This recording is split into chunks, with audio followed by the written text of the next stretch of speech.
The horrific stories of child sexual abuse continue to be told to the Royal Commission this week as institutions responded to more questions and demands for documents.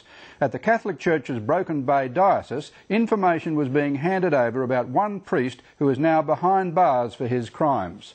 But the diocese was also busy working on a program to help those people who until now have had to suffer their pain in silence, the families and parishioners of the abusers. The catalyst is a soon-to-be-released film called A Priest in the Family. Sharon O'Neill reports. The story's about an elderly woman called Molly. She lives in a small town and she's got a son for a priest who is living and working in the city. And you know, like any small town, it's a pretty tight-knit community, and basically through the story you start to realise that everyone in this community knows something that Molly doesn't. It was when he was teaching. Does anyone else know this? Does anyone else know this? Can you answer a straight question? People know. Eventually Molly finds out that her lovely son has been caught as a pedophile. When producers Annie FINSTERER and Peter Humble decided to make A Priest in the Family, a film which deals with the impact of child sexual abuse on the abuser's relatives, they soon realised this was a project which could go beyond the cinema. We knew that there was a community need. By the time we got to make the film, we certainly knew that existed. And so I suppose unwittingly we found we were serving a part of community need without even having that as our primary intention. I think Molly needs to be in shot once the crossroads. To try and get funding for the film, the producers took what they described as a long shot. Yep. Yeah, nice.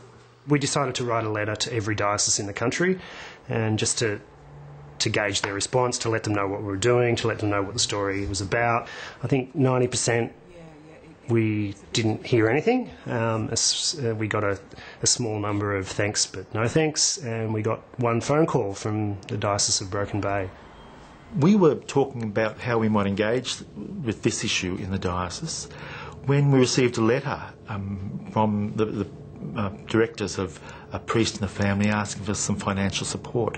We saw this as a tool, a means we could use to at least start to engage in this dialogue. Got to be some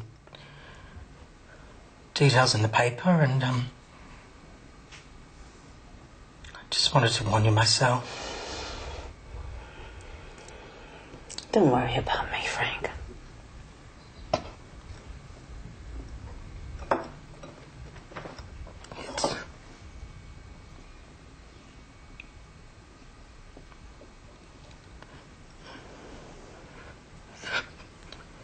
It's been really terrible. Frank, the priest in the film, could have been someone I was in the seminary with. His family could have been families of mates of mine. So I recognised it as a very real presentation of a Catholic priest and his family. Hard to watch in that sense? Very hard. We'll do the best we can for you, Frank. One of the things that I thought was really good about the film is that it's not a Catholic film. We're not producing it. It's coming from outside. Father Vince Casey is the administrator of the Catholic Church's Broken Bay Diocese. He agreed to help fund the film so it can be used in parish workshops to help a broader section of the community suffering the impact of pedophile priests. In parishes, for example, where a priest had been accused or convicted of sexual abuse, his people suffer. People ask, is my marriage still valid? Is my baby still baptised? Like, of course, the priest being abused, it doesn't affect the reality of those sacraments. But people have those questions. What other things are going on? What other pain are they dealing with? The question always, has my child been abused? That's there for everyone. Whatever the issues be, we were trying to find a way to raise these so people could bring them out and talk about them safely. These difficult conversations have always been swept under the carpet, you know, and you see it in the film. When Molly says, "Why didn't you have the courage to tell me?" and her daughter says, "Mum, it was really hard." And it is hard.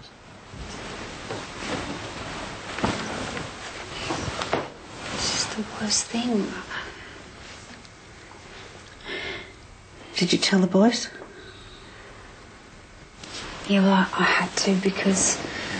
And so did Margaret, actually, because we were scared that they'd hear about it at school.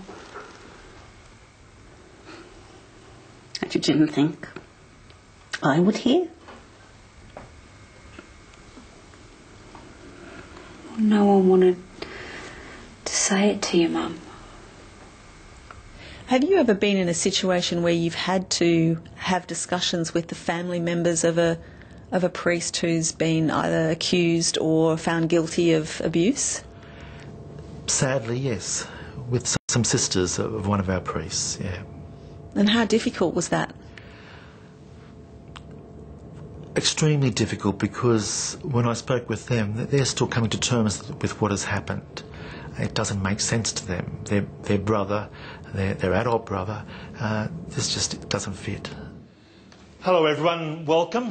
Thanks for being here. The Royal Commission has come knocking on the doors of Broken Bay Diocese with a summons to produce documents. Now the documents were about one case, one of our priests, and about all our policies and procedures and protocols for the last 25 years. If we pretend it's not happening, then everyone has to deal with it on their own with their own resources. At least if we're in dialogue, if we're talking about how we're feeling, trying to get the right structures in place to help us each out, then there's something is happening that's going to help us along the way. But it's just so difficult. While sexual abuse victims are always the first priority, this film shows how broad the damage can be.